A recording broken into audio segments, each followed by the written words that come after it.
Non mais mademoiselle, les frais d'honoraires s'élèvent à 1 153 000 $? Oui. Et ce n'est même pas le tarif du marché, monsieur Colli. C'est vraiment un prix d'amis. Non mais c'est bien au-dessus de nos moyens. Vous n'êtes pas sans savoir que la société traverse une grave crise quand même. D'accord. Qu'est-ce qui n'est pas cher pour vous?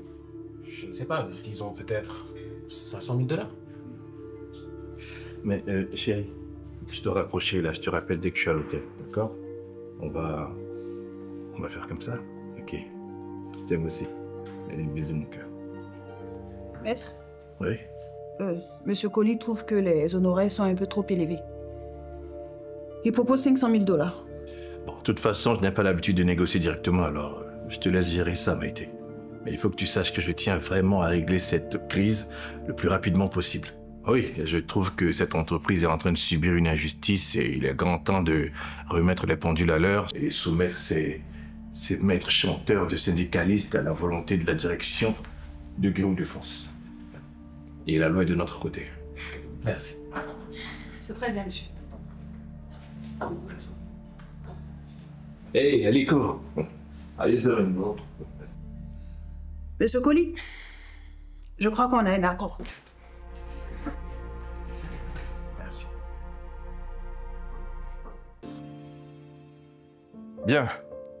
Comme vous pouvez le constater, les retards et la difficulté d'accès au lieu de travail affectent des secteurs critiques tels que la santé, la sécurité, l'éducation, secteurs où la ponctualité et la présence du personnel sont vitales pour le bon fonctionnement.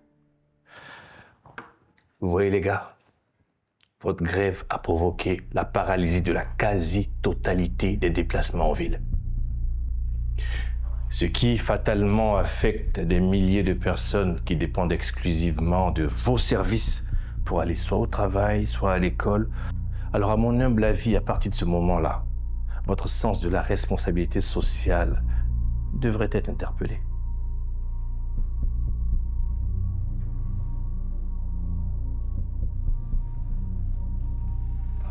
Fais attention à ce que tu signes, hein. Il faut très bien lire avant. Okay. On peut y aller maintenant, c'est bon? Bon, Ali, nous avons été sensibles à votre médiation. Et après concertation avec la base, nous avons décidé de remettre dans le circuit la moitié de nos bus, et cela dès demain. Cela pour montrer notre bonne foi et aussi de trouver une solution de sortie de crise. Génial. Ça, c'est une décision sage et responsable. Je vous remercie, Bokar.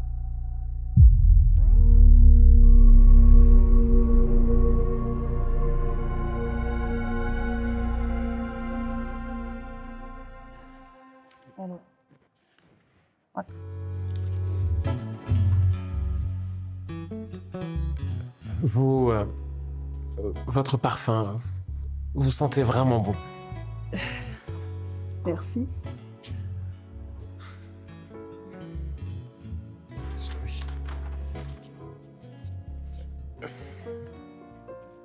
Maintenant que je sais que vous n'êtes pas en couple avec Ali, est-ce que je peux me permettre un compliment? Monsieur est informé, dis donc. J'ai juste tendu l'oreille. Attendez, vous pensez que... Mais non, Ali est un grand frère qui m'a sorti de la galère. C'est comme un mentor même. Il me regarde pas avec ses yeux là. Et puis sa femme est ma meilleure amie. Autant pour moi. Alors, ce fameux compliment? Vous êtes vraiment ravissante. Merci.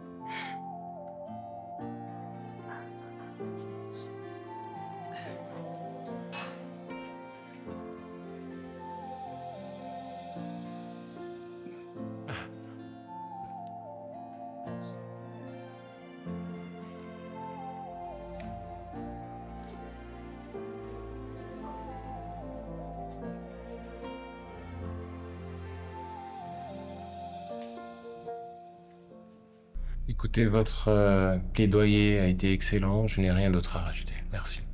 D'accord.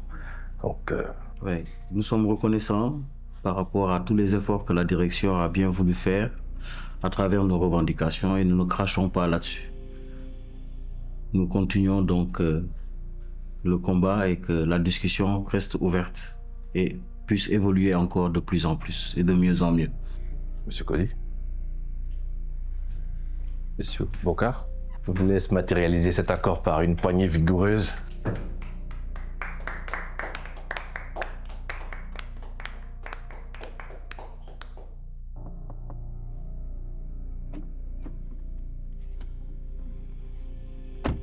T'es en train de te foutre de ma gueule. Tout ce que t'avais à faire, c'était refuser sa proposition. Quoi qu'il dise, quoi qu'il fasse, c'est tout. Mais ça, c'est trop compliqué pour toi, en fait. Mais je n'étais pas seul. Même pendant la récré, mes collègues me sautaient dessus. Ils ne comprenaient pas pourquoi je refusais toujours. Ils soupçonnaient, les soupçons pesaient lourd sur nous. Attends. Sur nous? Oui, madame, mais l'avocat m'a pris en aparté. Et il m'a expliqué qu'il savait qu'il y avait quelqu'un derrière moi et qu'il ne tarderait pas à le découvrir. Alors j'ai eu peur qu'il remonte jusqu'à vous. Et pour ne pas qu'il découvre notre deal, j'ai accepté. Mais t'es trop con, putain! Évidemment qu'il savait rien! Il savait rien du tout! Rien, c'était du bluff! Et maintenant, Jifan va rester aux commandes de la société. Et moi, je peux dire adieu à mon projet. T'es content? Si vous voulez, on attend quelques mois et on crée une nouvelle crise. Et tu sais quoi? Descends de ma putain de voiture. Descends, vas-y, casse-toi, descends! Descends, je te dis! Putain!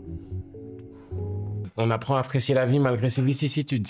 Oh, belle philosophie. Après, il ne s'agit pas tellement d'apprécier la vie, plutôt de lui rendre les coups qu'elle nous donne. Comment va notre malade? Écoute, elle souffre d'une maladie très rare qui lui cause des malaises. Et son dossier médical indique que ça lui arrive souvent lorsqu'elle souffre de stress intense. Je vois. Et je pense que tu as tout faux. Elle joue pas la comédie. elle a accepté ta demande en mariage?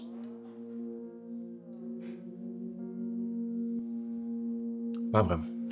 Attends, je comprends pas. Il y a d'autres options que oui ou non à une demande en mariage? Écoute, Adjambon, je suis pas comme toi. D'accord? Je laisse le bénéfice du doute aux gens jusqu'à preuve du contraire, c'est tout. Et moi, je te réponds que je ne les ai jamais sentis. Et ça depuis le premier jour, Jifan. Je lui ai fait ma demande en mariage, elle est prête à l'accepter. À la seule condition que je le fasse dans les règles, ce qui est tout à fait normal pour une femme qui se respecte. Mais c'est du bluff, Jifan. Elle cherche juste à gagner du temps. Elle se doute bien que tu vas pas rompre tes fiançailles avec Hagen pour l'épouser elle alors que tu la connais depuis 5 minutes, enfin. Tu fais chier, Mathé, mais tout ce que t'avais à faire, c'était d'accepter sa demande en mariage. C'était aussi simple que ça. Simple, mais parle pour toi, Ali. Accepter cette demande, c'est m'engager personnellement et je refuse de le faire. Non mais putain, Maïté, qu'est-ce que tu me chantes là? Tu ne vas pas te marier pour de vrai, bon sang. Et puis tu ne t'engages dans rien du tout, puisque dès qu'on touche l'argent, on se casse d'ici. Et pour toucher cet argent, on doit effacer tous les soupçons qui pèsent sur nous. Bon, de toute façon, Jifan n'ira pas jusqu'à rompre ses fiançailles. Je l'ai battu à son propre jeu. Et si tu te trompes? Même un aveugle verrait que ce type est fou de toi. Jifan n'ira pas jusqu'au bout, Ali. Jifan, t'oses pas me faire ça! C'est pour tous les deux ce que je fais. Mon cul! Bien de quoi?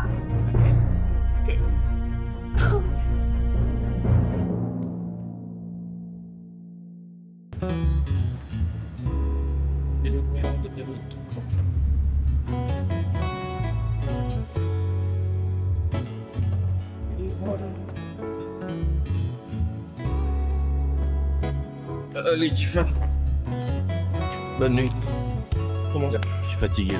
Déjà? Ouais, allez, bonne nuit. Ah ouais.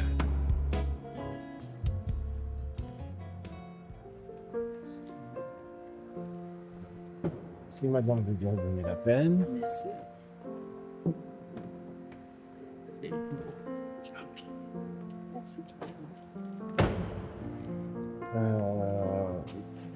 Tu sais quoi? J'ai vraiment pas sommeil. Ça te dirait qu'on aille faire un tour? C'est tentant, mais je suis vraiment crevée et j'ai même pas terminé ma journée. Ah, J'ai encore des mémos et des comptes rendus à faire. ok, je comprends. Toi, peut-être? Oui, pourquoi pas? Ouais. Ok.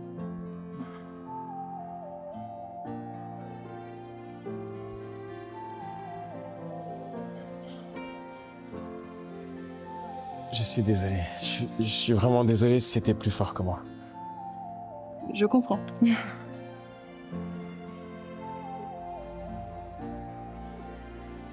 Écoute, Maïté, depuis la première fois que je t'ai vu, je ne fais que penser à toi. Je crois que je suis tombé fou amoureux de toi.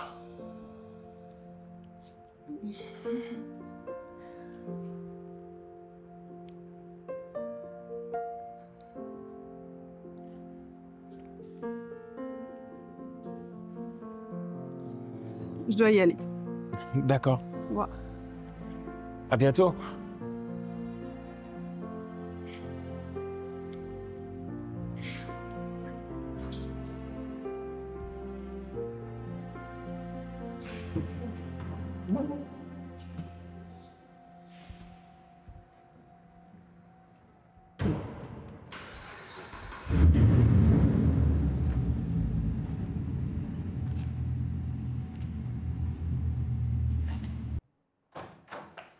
Ali, à quoi tu joues? Il est fou de toi, Maïté. Ça crève les yeux. Et alors? C'était la seule façon de lui prouver qu'on ne sortait pas ensemble. Ali, il n'a jamais été question de coucher avec Difan dans le plan.